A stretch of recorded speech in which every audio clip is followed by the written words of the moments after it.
too. As a faithful Catholic in the SSPV, the Society of St. Pius V, I would like to know what I can say to others who say to me, the SSPV is in schism. You are putting your soul in danger because to be in schism is a mortal sin. Well, I think we can all agree that to be in schism is a mortal sin objectively, although moral theologians have said that to be in material schism, that is one who is separated from, let's say, a validly reigning supreme pontiff and vicar of Christ on earth, one is separated from them through to ignorance or misinformation or whatever, they are not culpable and would not really actually be formally in schism. But as far as schism itself goes, objectively speaking, to be in schism is, well, schism itself is a mortal sin. And what it means is to cut oneself off from the lawful authority of the church.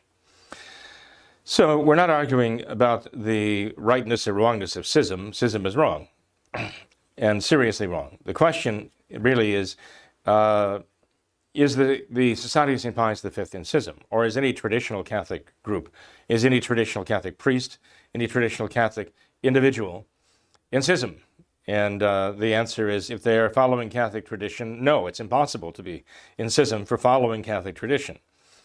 In fact, the question really is not whether those who are following the traditional Catholic faith are in schism. The question is whether those who are not following the traditional Catholic faith are in schism. That's the issue. And that is really, to break with Catholic tradition is to break with Catholic authority, because the authority of the church has to come from Catholic tradition. It has to at least come through Catholic tradition. It's the work of the Holy Ghost. So if one is in rebellion against the Holy Ghost, if one, like Francis, is constantly talking about the God of surprises because he likes to be the Pope of surprises, and is constantly surprising us with new doctrines and so on, or disrespecting the traditional doctrines of the church, the question really arises whether he is in schism. And there are Catholics who are very ignorant about the meaning of schism, such as those who would make a claim like this, that the Society of St. Pius V in schism. There are those Catholics who don't even know that the Pope himself can go into schism, that the Church herself has taught us that a Pope cuts himself off. If a Pope actually distances himself and cuts himself off from those who are actually practicing the traditional Catholic faith, that he himself is a schismatic. I'm not making this up. This is actually the Church's teaching. And so the Pope can be a schismatic by cutting himself off from the Catholic faithful.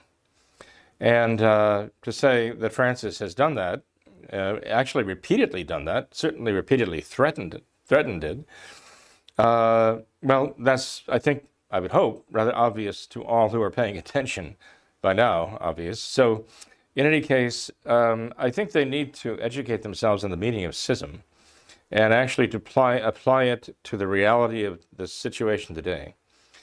But I would just say it is impossible for someone who is following Catholic tradition, who believes the traditional Catholic catechisms, which Francis does not. It is impossible for someone who is practicing the traditional Catholic religion with the traditional Catholic Mass, the traditional Catholic sacraments, and so on. It is impossible for them to be in schism by definition.